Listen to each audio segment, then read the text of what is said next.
Топчугүл Шайдуллаева, Парс. Күн тоо артына жашынып, саратандын ысыгы да аз да болсо табын тарткан маалда, айылдын батыш тарабындагы көрстөнгө эки аял шашып жөнөдү. Башын эңкейте жерди карап аскан алардын бул түрү өтө купуя. Бирок олуттуу бир иште мойнуна илгендей. Жашыраагынын колунда суу толтуруп көтөрүп алган абдестеси бар. Кечке чакыя тийген күн акырын жылып отуруп, ушул көрстөндөгү тоого жашынып барып атат. Тоонун боорун токтой жайгашкан бул эски көрстөн акыры жылдары өлүм житим көбөйүп, абдан эле кеңейип баратат.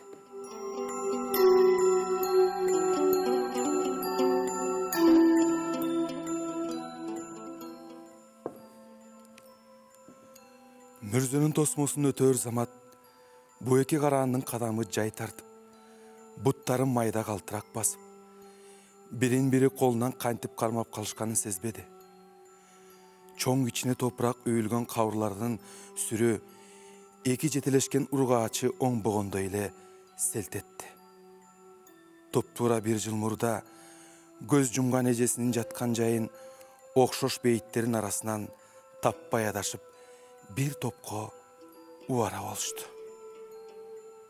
Бир малда экөөнүн көзү көрстөндүн тооктаган тарабындагы кабырга бурулду. Экөө тең ал жака жарыша шашып кадам таштады. Жетип келген аялдар майда кыпкызыл таштардан кынаттап жазылган эжесинин аты жөнүн окуду. Таштар таптаза жылтырап, күнү бүгүн жазылгандай. Мындай чоктой кызыл таш көз тайгалаткан чыйрылуу таштарды жездеси кайдан кантип тапкан дейсиң. Таш эмей эле мончоктой мөлтүрөйт.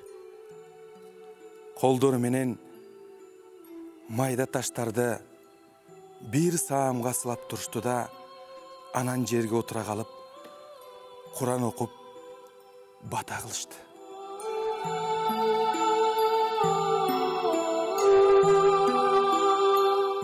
Колунда абдестеси бар келин кабырды ары бери айланып басып, суу куя турган жерди тапкандай болжоду. Суу сөөктүн баш жагына куюлуусун. Ошондо маркумдун күйүтү басылат дешпеди аксакалдар. Каныш эжемди башы ушул тушта болуш керек деди да, коомай отура калды.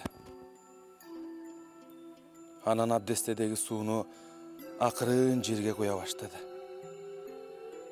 Куюп жатып ыяралаш сүйлөй берди. Эжем байкуш күйүп жатат да. Бүгүн үйүнө эри башка аял алып келип, үйлөнгөнү сезди да. Жаным эжем ай, өзүң өлүп, күйөөң башканы алаарын билдиң бекен? Өтө эле өзгөчө жакшы көрөр элең го жарыңды. Өлбөй койсоң эмне? Бул убакта экинчи аял улуурагы көзүнө жаш албады. Акырын гана бейит тегерегиндеги саргайып күйүп калган чөптөрдү, тикенектерди тазалап, кыпкызыл таш жазууну колдору менен дагы бир ирет сылагылап, өзүн алаксытып турду. Эже, ушул бир абдесте суу маркумдун күйүп жаткан көкүрөгүн муздаталар бекен? Көбүрөөк, 2-3 абдесте муздак суу ала келсек, эмне болмок экен? Ушинтип эжесине күйрөнгөн жаш келиндин көз жашы дали тыйылбады. Дөөрөч, 5 челек суу куйсаң да, ушул дөө топурактан өтүп барып, эжемдин жүрөгүнө жетпейт. Бу бир ырым экен да. Муну кылбасак, сөзгө калмакпыз. Назайым кемпир баш болуп, бүткөч аксакалдары бежиреп туруп алышпадыбы? Эжеңердин кабырына барып, Başına suu uygula. Al erinin üylөнгөнүн bilip kүйüp bışıp atat deşpedi. Ayal nağılagандай serpilip aldı. Kızık. Ayal ölgön erkek başkaga üylөнгөндө ölgön ayalın mürzösüne barıp suu kuysa, markumdun gökürögü muzdap tınçalat eken. Gökürök kanti öyle uşul bir abdeste suuga muzdap kalsın. Ayal emi oygo çölgö tereң үшкүрүп aldı. Mına men, tирүү adamdын gökürögü erim üstüme katın algandan beri su emez. Muz jutsam da basılbaydı. Başımdan ıldı kançiret, çelek muzdak su kuydum. Güyütkö çıdabay kança kar boroon çapkında gökürögümdü jagжайта açıp alıp, daldaktap basıp жүрүp temseledim. Kana muzdagаны. Oğru menen meenet kana arttırdım. Жүрөгüm bolsa dale kүйöt. Ayal demeyip ketip, gökürök tuşun karmap oturup kaldı. Jubay ölüp, üylönüp жаткан жездемде ne yazık. Baldары жөжө birдей жаш bolsa. Bu menin elimde aytpайсың ба? Kara gösümdü aşaytıp durup, katın alganı. Ayaldın öңü kuvarıp, teridep, oğuzu kurkap çıktı. Uşul kүйüttü baskan, kандай ырым bolsa, azır kılaatını. Mına, görde жаткан ejem, bir abdeste suu menen kүйütü basılat eken. Tiriүүнүн kүйütün ne kılsa bolot? Ne jolu, ne davası var eken? Munun aylasın Nazayım kempir biletpeken. Mayram, su verçi. İçim kүйüp baratat. Jeri tayangan ayal abdeste karmagan singtisine kayrıldı. Abdestedeki suunun baарын mürzöge koyup salgan. Mangdayıdagı janın жерге koya alбай жаткан эжесине bir tamчы суу таппай, boş abdestesin oğuzun ıldığı karmagan boydon özü de başın жерге şılkıttı. Suu tükönüp kaldı eje. İç örttönüp, oğuzu kurgagan ayal emi jata kalıp mürzönü kucaktadı. Eje, canım ejem, tınç jat.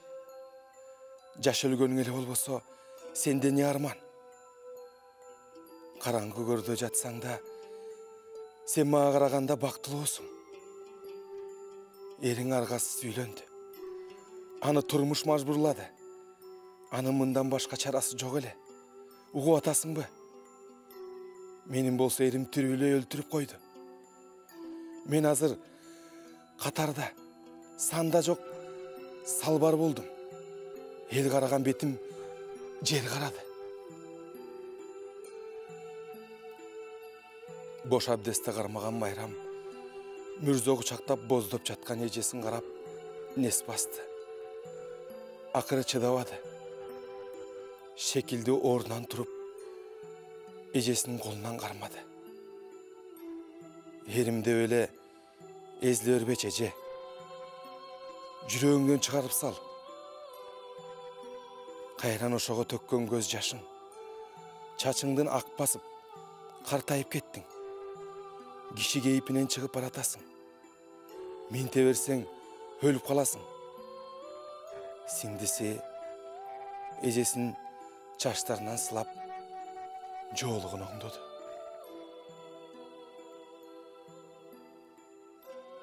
Эсимден чыгара албай атам. Сиңдим. Өлсөм өлөрмүн. Мындан көрө өлгөнүм жакшы. Кабырды кучактап сүйлөп жаткан аял бир маалда башын жерге койгон бойдон дымып калды. Анын өңү күңгүрт, гүлдөрү жок басмырт жоолугунун Uçtары geçki geremsiz şamalga biliner bilinbes dirildep ünsüz ыйлап жатқан жүзін жарым жартылай жаап тұрды. Аздан кейін эжесиңдинин ыйын бузуп бейт үстүнө топ каргалар учуп келди.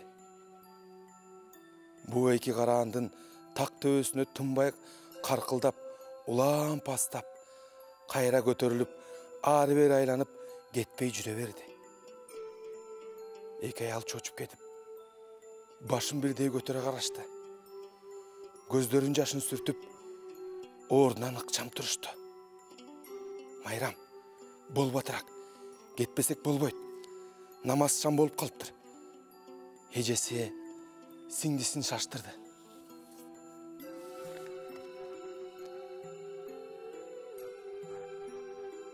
Мен де жемди бир кучактап алайынчы. Келин кабырга жакын келип, тизелей отуруп, томпойгон топурак үстүнө кучактап бир саамга турду. Бул учурда каргалар ого бетер каркылдап көбөйүп кетишти. Анан эки караан этек жеңиндеги чаң-чуңду көбүп, жоолуктарын оңдошту да шашып, басып көрсөтөндөн чыгып кетишти. Каргалар болсо бир топко чейин мүрзөлөрдүн үстүн тынбай айланып учуп жүрө беришти. Кечки ирең-ширеңде жүзү убайымга толгон эжесиңдинин ээрчишип келатканын, бири болсо абдесте көтөрүп алганын көргөн кекси адамдар алардын көрсөтөндөн кайтканын жазгырбай баамдашты. Иштеринен